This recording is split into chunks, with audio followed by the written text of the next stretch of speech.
এক মিনিট নিয়ে নিই।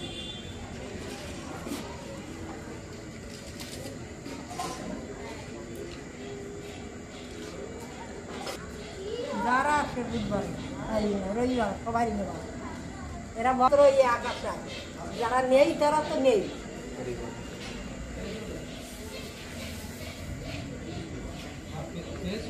জয় হরি বল।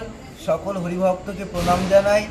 আপনারা ভিডিওর মধ্যে যে সকল ভক্তদের দেখতে পাচ্ছেন, এরা প্রত্যেক রবিবার ঠাকুরের এই মন্দিরে, শ্রীহরি মন্দিরে আসে এবং তারা লীলামৃত পাঠের মধ্যে মনোযোগ দেয়, তারা শ্রবণ করে, মানুষের কাছে ঠাকুরের কথা প্রচার করে যতটুকু পারে।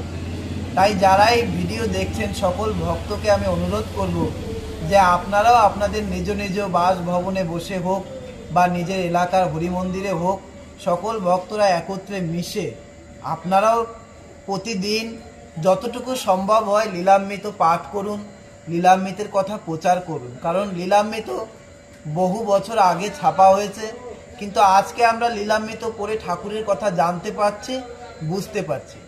তা আজকে যেমন আমরা জানতে পারছি, বুঝতে পারছি ঠাকুরের কথা, আমাদের আগামী ভবিষ্যতেও যেন এই লীলামৃতের মাধ্যমে মানুষের মধ্যে ঠাকুরের কথা যাতে পৌঁছে যেতে পারে, তার দর্শন, তার কর্মকাণ্ড, তার শিক্ষা, এগুলো যেন মানুষ আগামী ভবিষ্যতে, আগামী প্রজন্মের মানুষের মধ্যেও যেন ছড়িয়ে যেতে পারে, সেই চেষ্টা আমাদের কিন্তু সর্বক্ষণ রাখতে হবে।